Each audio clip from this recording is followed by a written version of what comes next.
ازاي انا الاول اشتري الياسمين، امتى اشتريه، وازاي اعتني بيه في البيت عندي عشان يكون نموه قوي وسريع. وتالت حاجه والاهم حاجه، ازاي احصل على كثافه ازهار بشكل كبير كما ترون في هذه الصوره.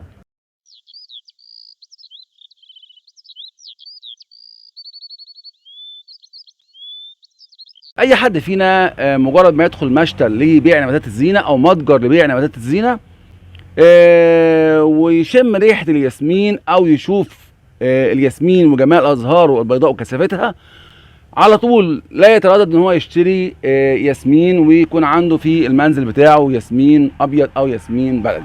لكن بعد يومين ثلاثه يبدا الحال يتبدل ويبدا يزعل جدا لانه حاسس ان الياسمين بتاعه وقف نموه وازهاره سقطت وما عادش فيه ازهار جديده بتطلع. ايه اللي حصل؟ مش عارف. ده اللي النهارده ان شاء الله هنشوفه في الفيديو بتاع النهارده ونتعلمه مع بعض.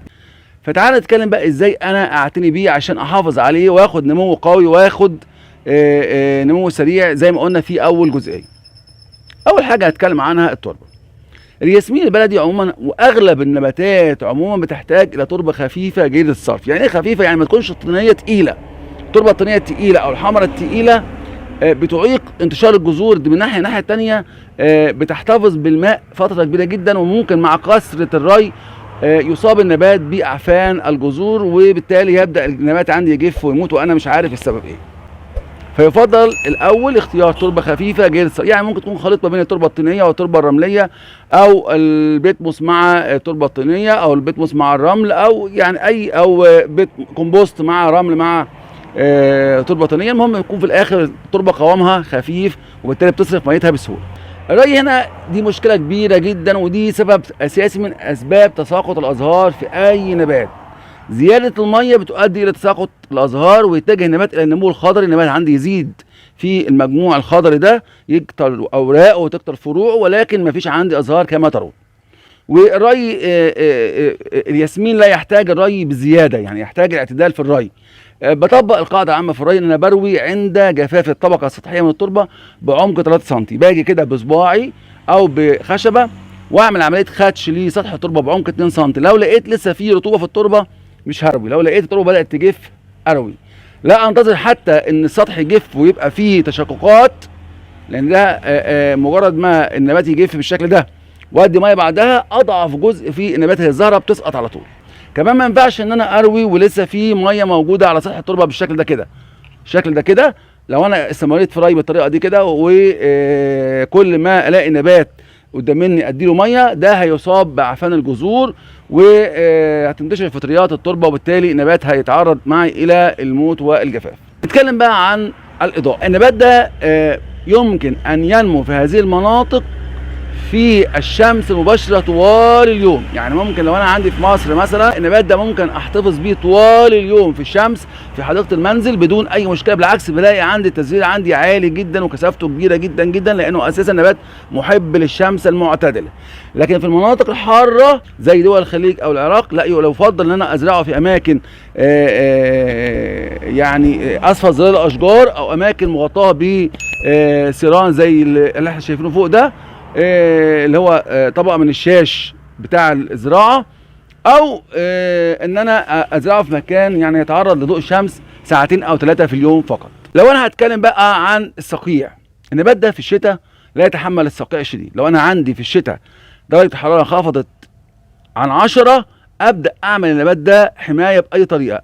اضعه فيه اذا كان هو في اسس، ممكن انقله في اماكن بعيده عن تيارات الهواء، ممكن اخليه في يعني جانب احد الحوائط بحيث يحجب عنه تيارات الهواء الشديده.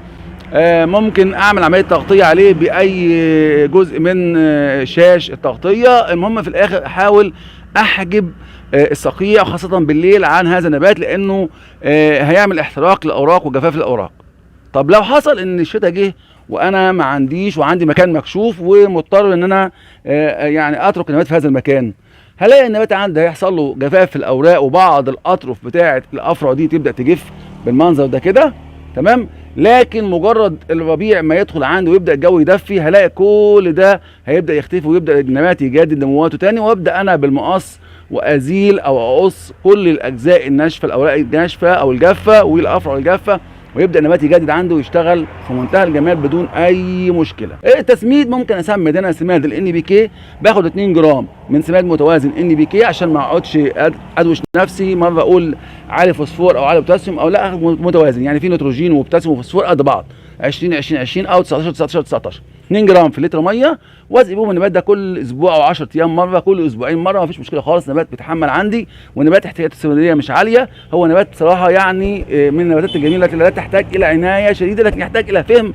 طبيعه النبات عشان احصل على نبات قوي غزير الازهار.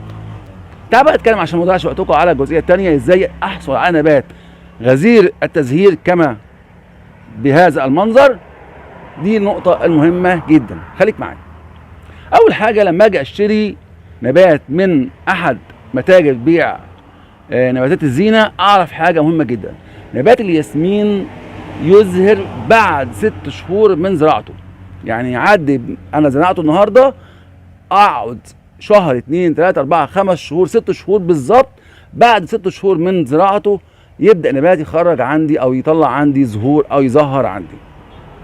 طيب انا ايه هعرفني؟ اقول لك لما تيجي تشتري حضرتك نبات ياسمين من مشتل او من متجر، اشتريه وهو فيه ازهار، يبقى انا كده ضمنت ان هو بقاله اكتر من 6 شهور، هو خلاص النبات ظهر عندي مفيش مشكله. طيب خدت النبات عند البيت وعايز بقى احافظ على ازهاره ديت واخليها غزيره. اول حاجه اطبق الكلام اللي انا قلته اللي فات، من ناحيه الضوء، من ناحيه التربه، من ناحيه الري، من ناحيه التسميد، اطبقه حرفيا هلاقي عندي نبات نموه قوي وسريع جدا جدا. طب التزهير اسهل منه مفيش. لو انا ظبطت عمليه الري وعملت اعتدال في الري، التزهير هيكون عندي ممتاز جدا جدا جدا.